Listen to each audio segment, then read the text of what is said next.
Hello नमस्कार दोस्तों, कैसे हैं आप लोग। आई होप बहुत ही अच्छे होंगे। दोस्तों, एक नया गाइडलाइन आया है कोचिंग सेंटर को लेकर के।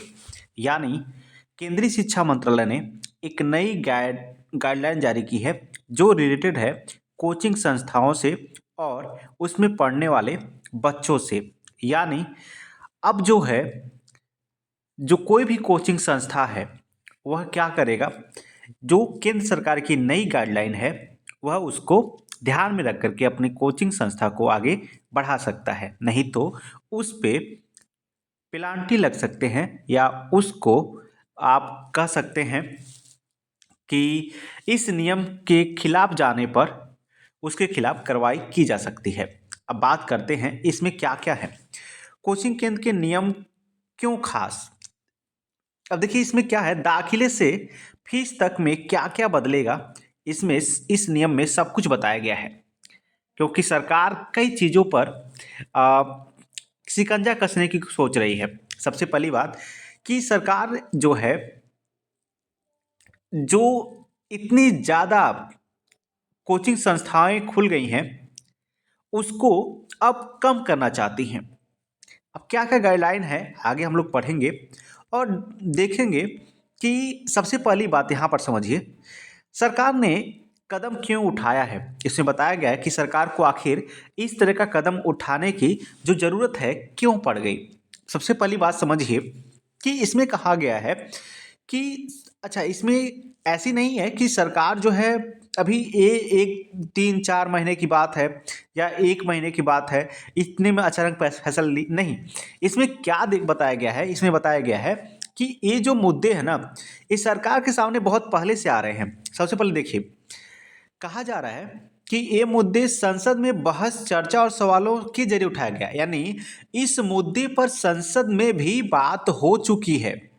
ठीक है, संसद में भी इस पे सवाल उठाए गए हैं। दूसरी बात, सुप्रीम कोर्ट का 2013 का फैसला भी एक आधार है। यानी सुप्रीम कोर्ट ने इससे रिलेटेड 2013 में कोई फैसला दिया होगा, उसको भी यहाँ पर बेस बना करके इस नियम को बनाया गया है। उसके बाद देखिए, संसद और अशोक मिश्रा समिति की रिपोर्ट में भी ये जिक्र है। यानी संसद भी है और अशोक मिश्रा समिति, यानी अशोक मिश्रा जी की समिति की रिपोर्ट में भी इसका क्या है, जिक्र किया गया है। उसके बाद न्यायमूर्ति रूपनवाला जांच आयोग, यानी न्यायमूर्ति जो वाल हैं, उनकी अध्यक्षता में कोई जांच कमेटी बनाई गई थी। उन्होंने भी यही सुझाव दिया है।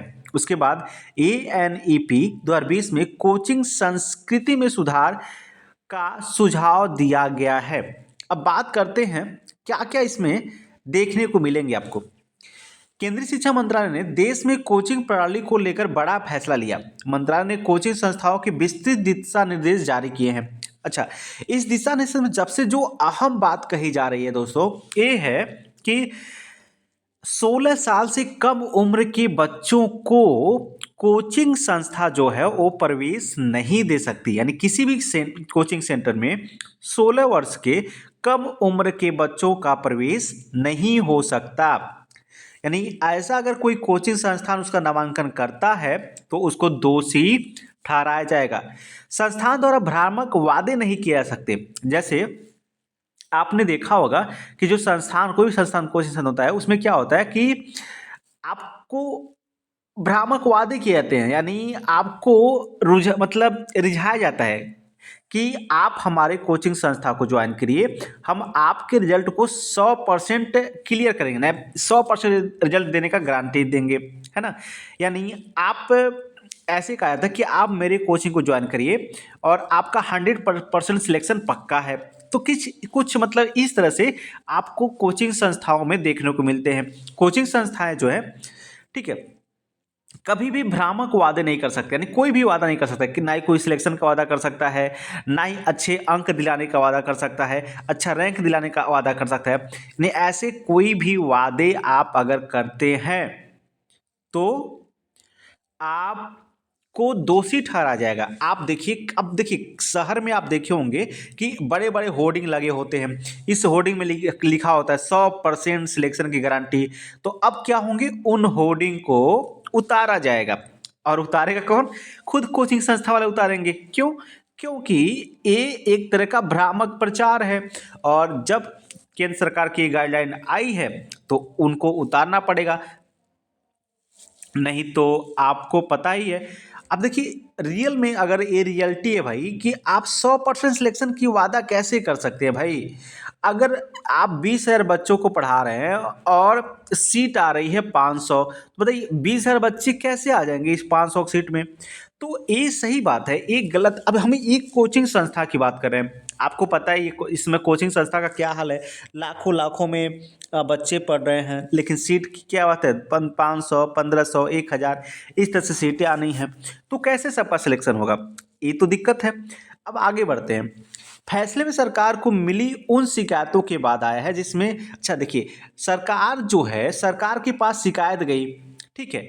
ये फैसला क्यों आया? क्योंकि सरकार के पास इससे रिलेटेड शिकायत की। शिकायत में क्या है?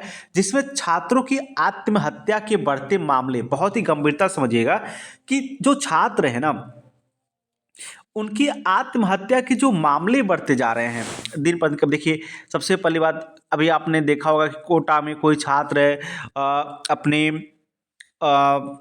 रूम से कूद करके जान दे दी, पंखे पे लटक गया। तो इस तरह से मामले देखने को मिलते हैं, और एक आए दिन ज़्यादा रहता है, ठीक है, ज़्यादा हो गया था। अब बात समझिए, रियल में चीज़ें क्या है? रियल में ये है कि एक हम आपको एग्जांपल देते हैं कि अगर 100 बच्चों को आप क्या करिए, किसी थिएटर में ले आइए मूवी दिखाने के लिए, तो लगभग 100 में 100 बच्चे ऐसे होंगे, ठीक है। 100 में अगर 99 बच्चे ही मान लेते हैं, तो 99 बच्चे कम से कम ऐसे होंगे जो मूवी देखने के लिए इंटरेस्टेड होंगे, उत्सुक होंगे, वो जाना चाहेंगे, खुद से जाना चाहेंगे।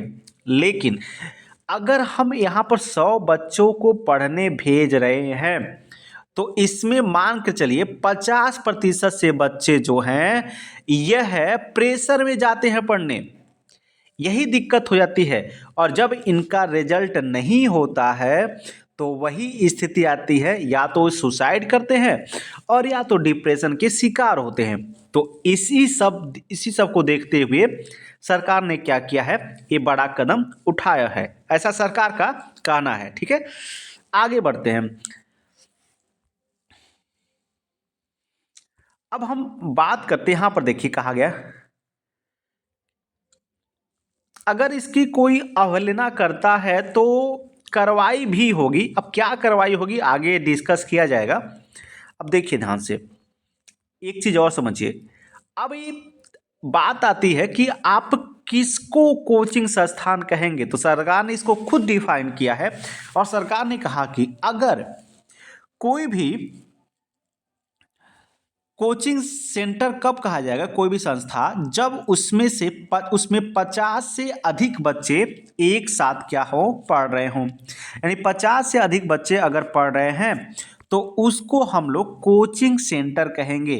यानी छात्रों को दी जाने वाली किसी भी शिक्षण शाखा में या तो ट्यूशन, निर्देश या मार्गदर्शन को कोचिंग माना जाएगा। हालांकि इनमें परामर्श, अच्छा देखिए, 50 से अधिक की बात हो रही है। एक चीज़ इसमें कहा गया है कि इसमें परामर्श, यानी आप किसी को सुझाव दे रहे हैं, जैसे अगर हम कहें तो संदीप माहेश्वरी जी का जो क्लासेज है आप देखते होंगे, तो एक तरह से वो सुझाव देते हैं।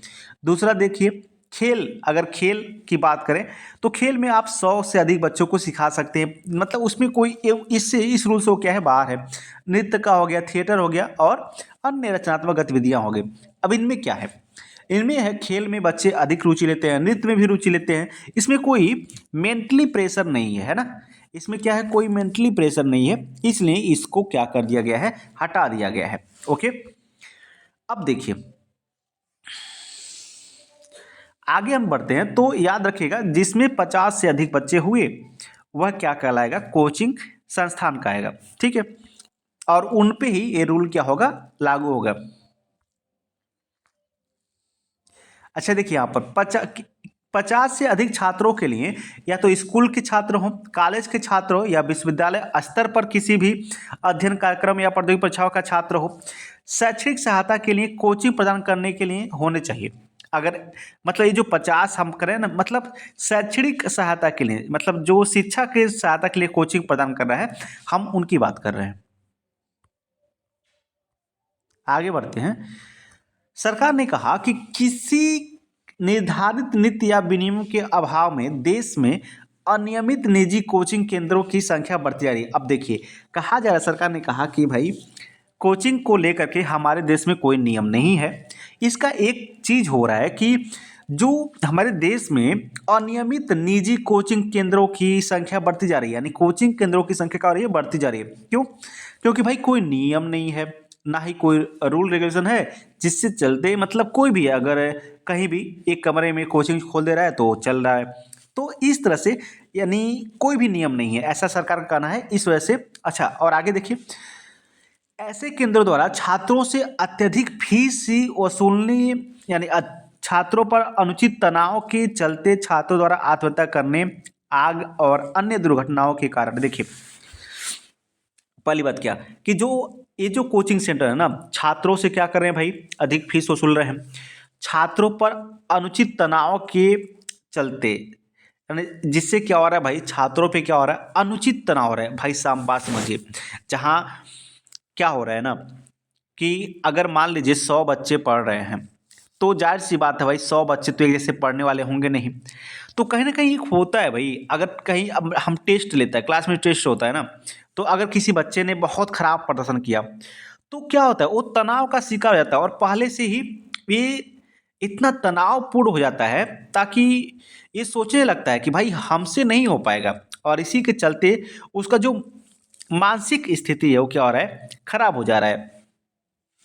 आत्महत्या करने, और छात्र क्या हो रहा है भाई, आत्महत्या करने के लिए बेहोश हो जा रहा है। आग और अन्य दुर्घटनाओं के कारण जान जाने की घटनाएं सामने आती हैं। सरकार कह रहा है कि भाई ये सब चीज़ें जो हैं, अब किसी कोचिंग संस्था में क्या हो गया भाई, आग लग गया है ना, आपने ऐसा देखा होगा भाई कि किसी कोचिंग संस्था में क्या हो रही है भाई, आग लग जाती है। अब भाई आप सेकेंड फ्लोर पे, फोर्थ फ्लोर पे कोचिंग संस्था चला रहे हैं, और उसमें अचानक से क्या हो रही है भाई, आग लग जा रही है। अब बताइए इससे क्या होगा भाई, बच्चे तो निकल नहीं पाएंगे इतना जल्दी, तो वहां पर क्या हो रही है कि जाने भी जा रही हैं। ठीक है, और कहा गया है कि अन्य कदाचार की घटनाएं भी रिपोर्ट की गई हैं। तो सरकार इन्हीं सबको देख करके क्या कर रहा है, यह रूल बना रहा है। ठीक है, कहा जा रहा है यदि छात्र ने पाठ्यक्रम के लिए, अच्छा ये बहुत ही इंपॉर्टेंट चीज है भाई, इसको समझिए, यदि छात्र ने पाठ्यक्रम के लिए पूरा भुगतान कर दिया है, और क्या हो रहा है, जैसे और निर्धारित अवधि के बीच में पाठ्यक्रम क्या कर दिया, छोड़ देता है, तो छात्र को शेष अवधि के लिए पहले जमा की गई फीस में से अनुपातिक आधार पर 10 दिनों के भीतर शेष राशि वापस कर दी जाएगी। ये छात्रों के लिए बहुत अच्छा है भाई।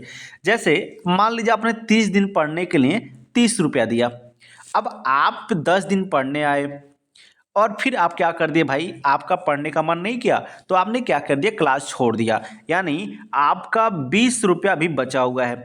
ये 20 रुपया कोचिंग संस्थान वाला क्या करेगा, लौटाएगा आपको, और अभी कितने दिन के अंदर, सिर्फ 10 दिन के अंदर, 10 दिन से अधिक नहीं होनी चाहिए, यानी जितने भी आपका राशि शेष बचा है वो कोचिंग संस्था को लौटाना पड़ेगा। तो ये कहीं ना कहीं बहुत ही अच्छा है, किसके लिए, छात्रों के लिए। तो ये कुछ इम्पोर्टेंट थे इस न्यूज के बारे में। तो आई होप आपको ये सारे चीज़ें अच्छे से समझ में आए होंगे।